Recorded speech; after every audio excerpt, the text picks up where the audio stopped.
الرحمن الرحيم الحمد لله رب العالمين أشهد أن لا إله إلا الله الملك الحق المبين وأشهد أن محمدا عبده ورسوله المبعوث بالبركة والإنعام والصلاة والسلام على سيدنا ونبينا محمد وعلى آله وأصحابه أجمعين أوصيكم عباد الله وإياي أولا بتقوى الله فاتقوه وأطيعوه إن الله مع الذين تقوا والذين هم محسنون أما بعد.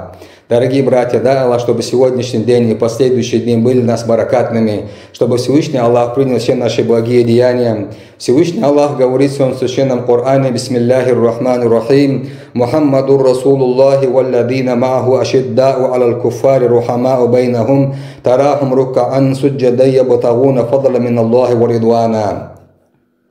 Всевышний Аллах говорит в своем священном Коране: Мухаммад – посланник Аллаха, а те, которые были вместе с ним, то есть сподвижники нашего пророка. И описывая сподвижников нашего пророка, Всевышний Аллах говорит в своем священном Коране, что они были суровые к врагам и милостивы между собой. И дальше, описывая сподвижников нашего пророка, Всевышний Аллах говорит нашему пророку: и ты увидишь их, как они кланяются ниц, чтобы получить награду от Всевышнего Аллаха и чтобы получить довольство от Всевышнего Аллаха. Таким образом, Всевышний Аллах описывает сподвижников нашего пророка. И сегодня, дорогие братья, я бы хотел поговорить о великом сподвижнике нашего пророка, который был сыном великого сподвижника Абдулла ибн Зубайр.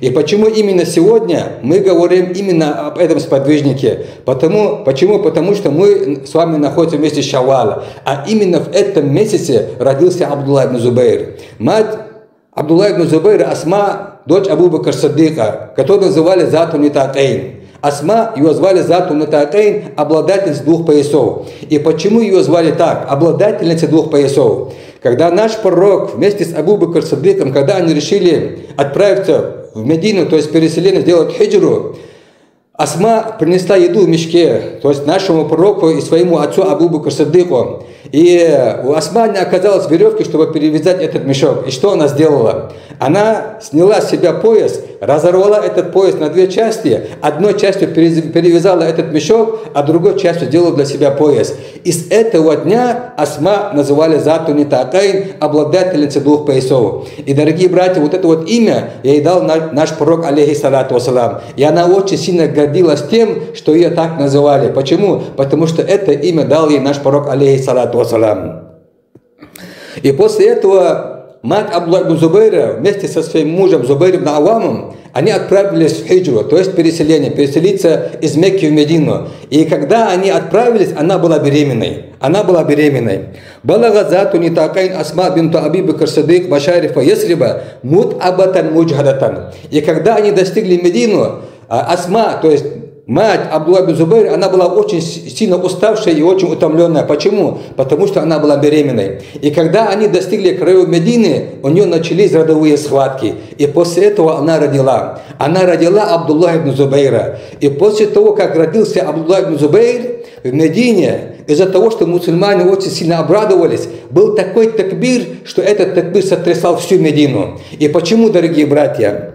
ذلك أن يهود المدينة كانوا قد أذاعوا بين الناس أن أحبارهم أقعدوا للمسلمين المهاجرين سحرا وأن هذا السحر يصيبهم بالعقم فلا يولد لهم بعد ذلك مولود. И почему мусульмане так обрадовались? Евреи, которые жили в Медине, они говорили, что вот их ученые заколдовали мусульман. И после этого колдовства у них не будут рождаться мальчики, будут рождаться только девочки. И в действительности, дорогие братья, очень много времени прошло, как среди мухаджиринов мусульман рождались только девочки. И после того, как родился Абдулла ибн Зубайр, вот этот миф развеялся. И мусульмане обрадовались. И мусульмане от радости говорили такой такбир, что этот такбир сотрясал всю Медину. И мусульмане говорили: казабаль ягуд, евреи солгали. И этого младенца, дорогие братья, принесли нашему пророку. Наш пророк, алейхиссалату вассалам, взял его на руки, положил его на свое колено. И после этого наш пророк, алейхиссалату вассалам, попросил, чтобы ему принесли финик.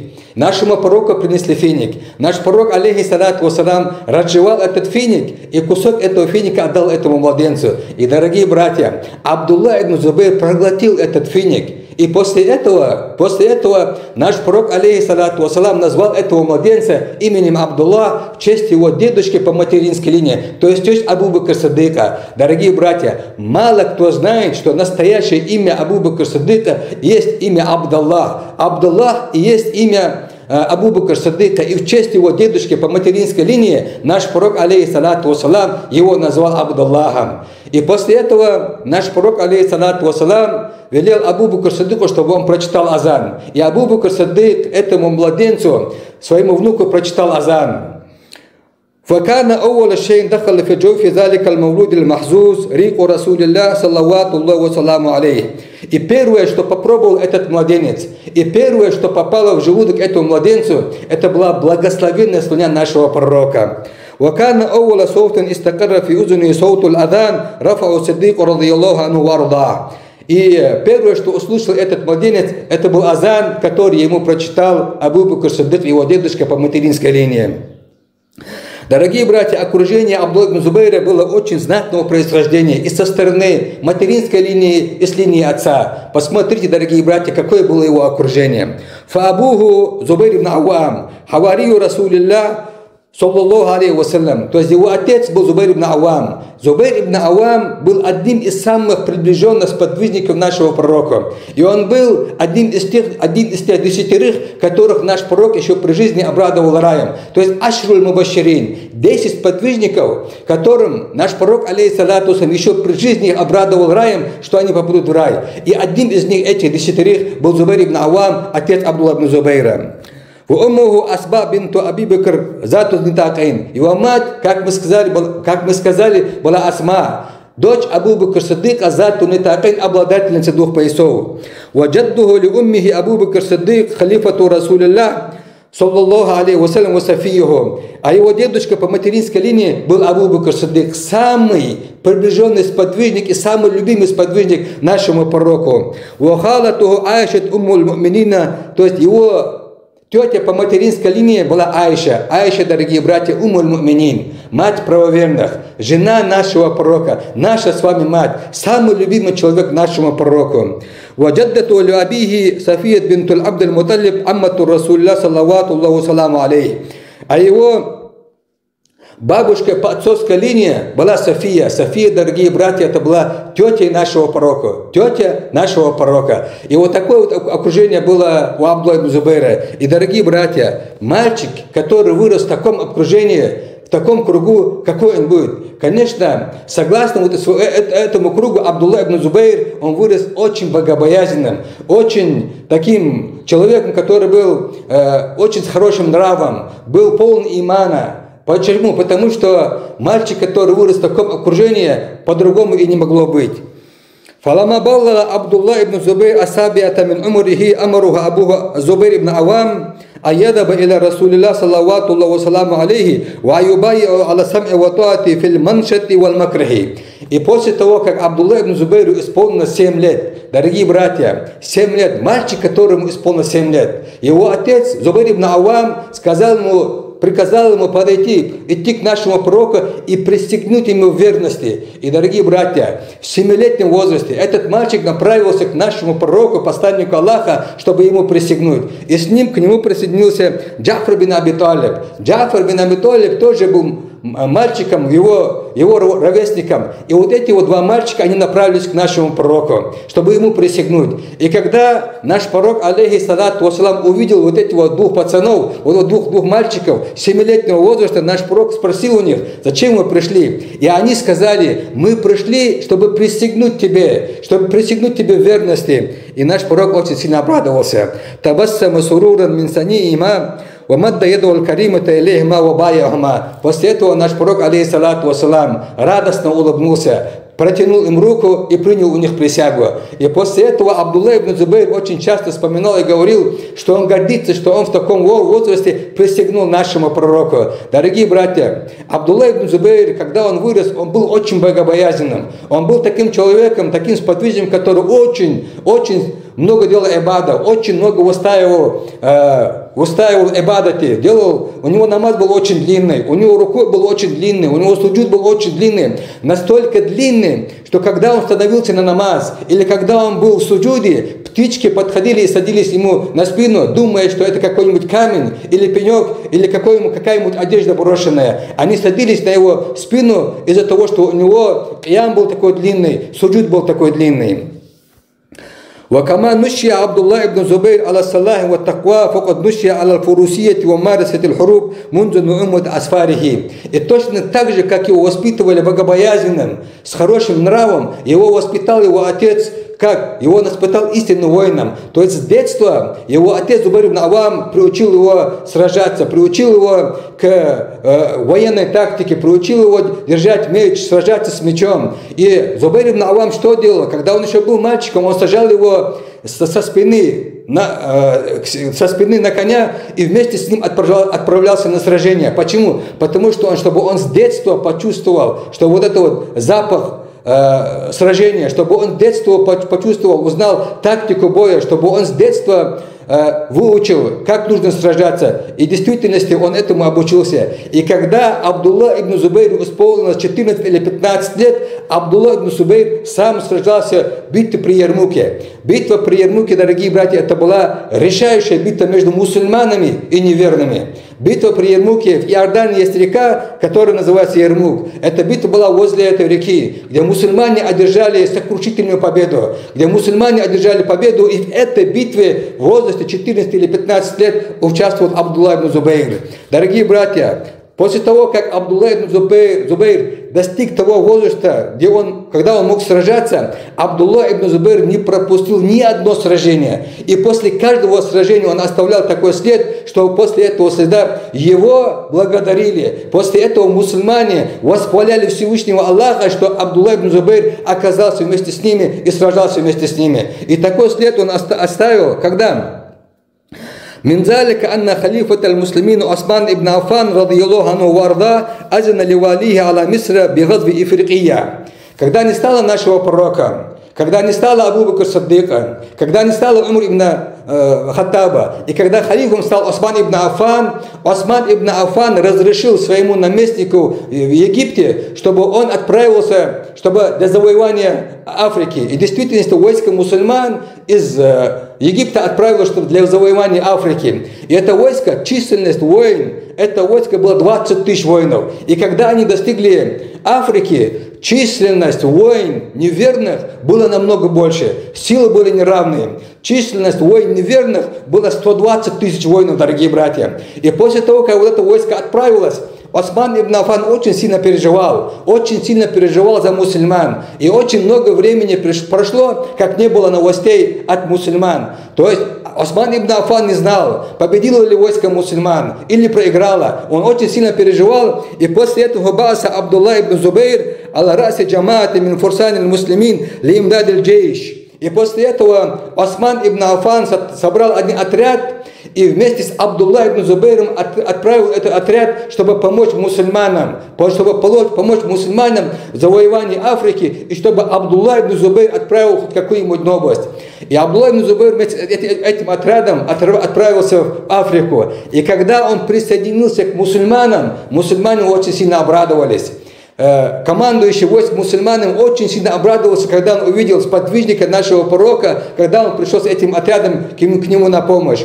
И Абдулла ибн Зубейр увидел такую картину, что была очень сильная жара, была лютая жара, что вот эти вот два войска, войско мусульман и войско неверных, они утром сражались до обеда. В обеденное время воины очень сильно уставали. И мечи, щиты нагревались до того степени, что невозможно было дальше сражаться. В обеденное время они расходились. После обеда они начинали обратно битву. И после этого Абдулла ибн Зубейр предложил командующему войск мусульман, что лучше было бы, если бы разделить войско мусульман. Разделить войско мусульман, до обеда будут участвовать в битве одна часть, а после того, как эта часть устанет, выдвинется вторая часть, которая отдохнула, и это будет лучше. И после этого командующий войск мусульманам прислушался к этой идее, и в действительности вот эта вот идея принесла очень большую пользу для мусульман. Но, дорогие братья, силы были неравные.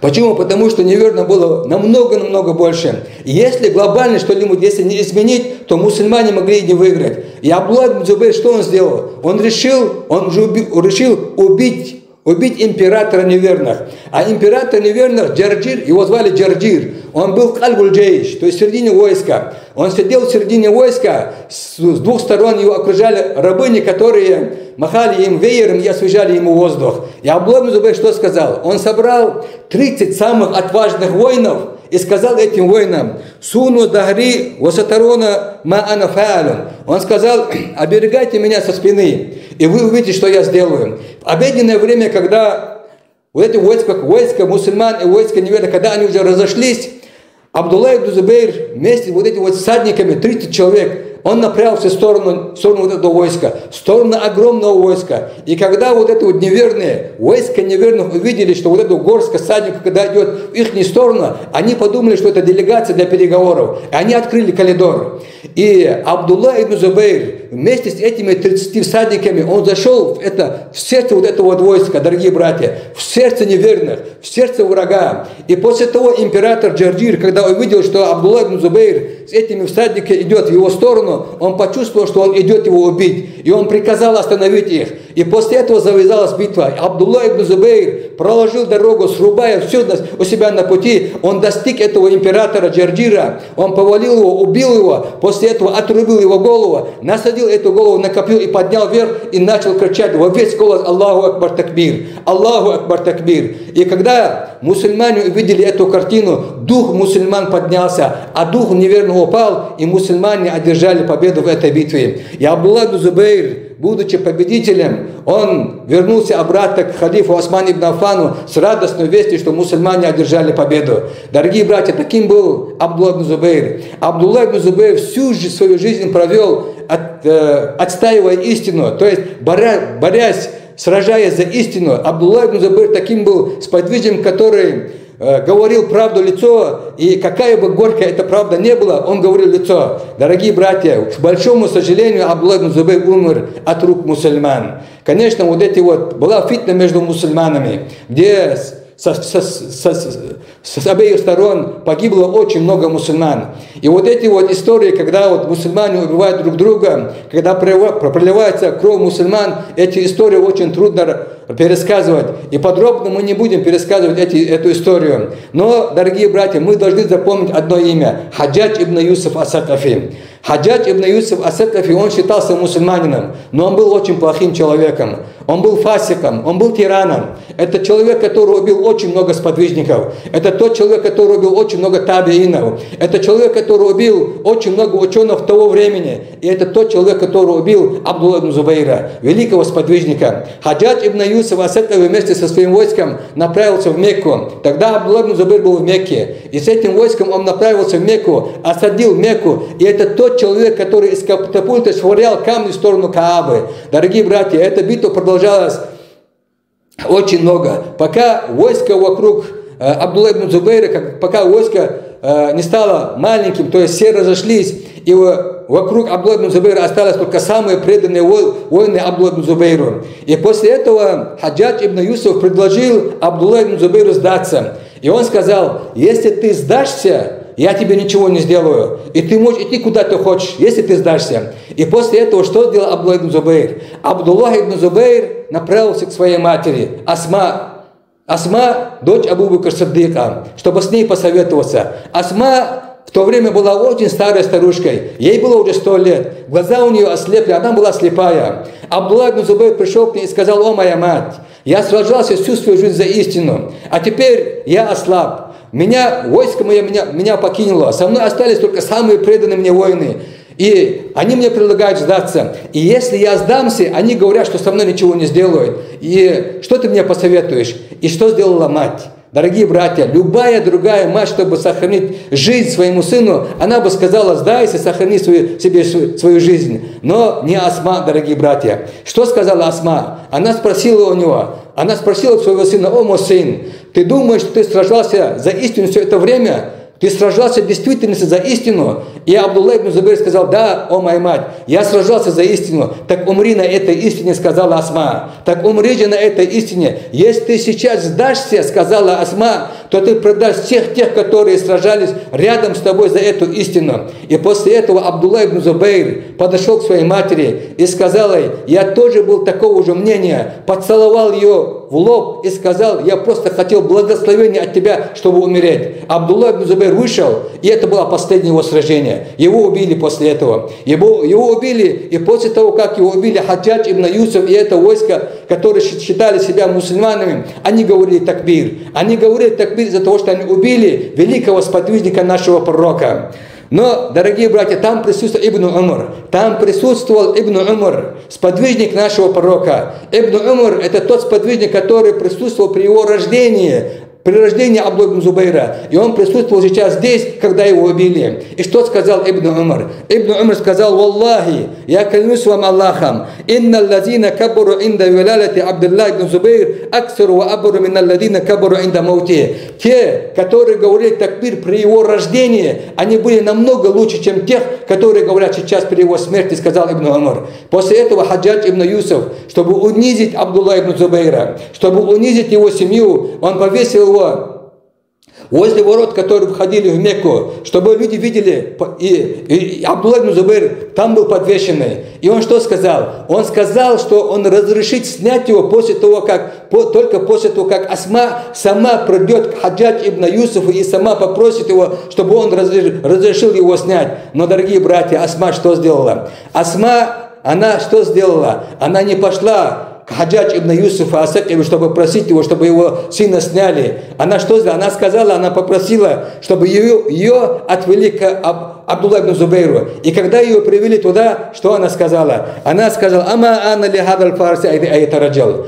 «Ама ана хадал фарси аятараджал». Разве не пришло время для этого всадника спуститься, сказала она. И после того, как эти слова услышал повелитель правоверных, он дал приказ, чтобы его сняли, и после этого только его захоронили, дорогие братья. И вот таким был Абдулла ибн Зубайр, таким стойким была его мать. И, дорогие братья, когда я вот вспоминаю эту историю, я вспоминаю наших братьев в Палестине. И дай Аллах, дорогие братья, чтобы Всевышний Аллах наших братьев в Палестину наделил такой стойкостью, которая была у Абдулла ибн Зубайра, такой стойкостью, которая была у Асма, дочь Абу Бакр Сиддика, матери Абдулла ибн Зубайра. И дай Аллах, дорогие братья, чтобы в ближайшее время Всевышний Аллах помог нашим братьям в Палестине, и наши братья одержали победу над несправедливыми евреями. Аджарани Аллах Та'ала ва ияку мин азабил алим, ва гафар Аллаху